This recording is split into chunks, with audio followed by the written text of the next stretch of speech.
आप फायदा फिर पाओ आगे। उसके बाद भाई समीर को देते हैं दावत। ये डरबी से आते हैं हमारे माशाल्लाह तरावियाँ पढ़, इतने दूर से छोड़कर यहाँ पर आते हैं तरावियाँ पढ़ने के लिए माशाल्लाह, जज़ाकल्लाह, बहुत शुक्रिया जी। उसके बाद हमारे भाई जो हमारे मस्जिद के खादम है भाई शहद साहब, वो आज यहाँ पर नजर नहीं आ रहे हैं, तो मैं दावत देता हूँ जैन बेटे को। ये काफ़ी जैन देखिए ना मार्केट प्लेस में, यही मालक है उसका, आए आप माशाल्लाह, इसी के नाम पर है। तो भाई शायद नहीं है तो उसकी जगह पर आप आज जरूर साहब को डालें माशाल्लाह, माशाल्लाह, जज़ाकल्लाह। आज लतीफ़ साहब प्लीज आप भी तशरीफ लाएं, जज़ाकल्लाह, बहुत शुक्रिया जी।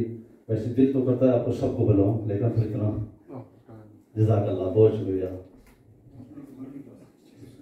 माशाल्लाह माशाल्लाह। किधर रहेगी उसको जाओ। ये अभी माशाल्लाह भाई कमर साहब जो है ना, ये भी तशरीफ लाते हैं हम,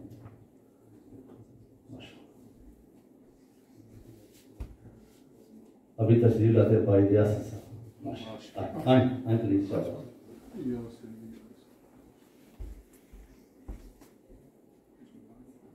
आप इस मस्जिद डाल रहे माशाल्लाह, अजीब को गलत कर दीजिए माशाल्लाह।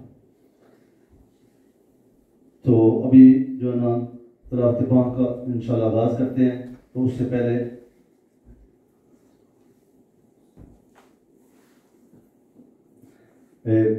भाई Mohammad Shabbir Dabi road and Mohammad Safi Dabi road, उनकी वालदा साहब अफोत की अल्लाह ताला उनको जन्नत नसीब करे। 100 पौंड उन दोनों भाई ने मुझको 50 पौंड चंदा भेजा है और 10 पौंड मिठाई के लिए। तो आखिर में उनके लिए दुआ करेंगे। और स्पेशली मैं एक दुआ के लिए कहा था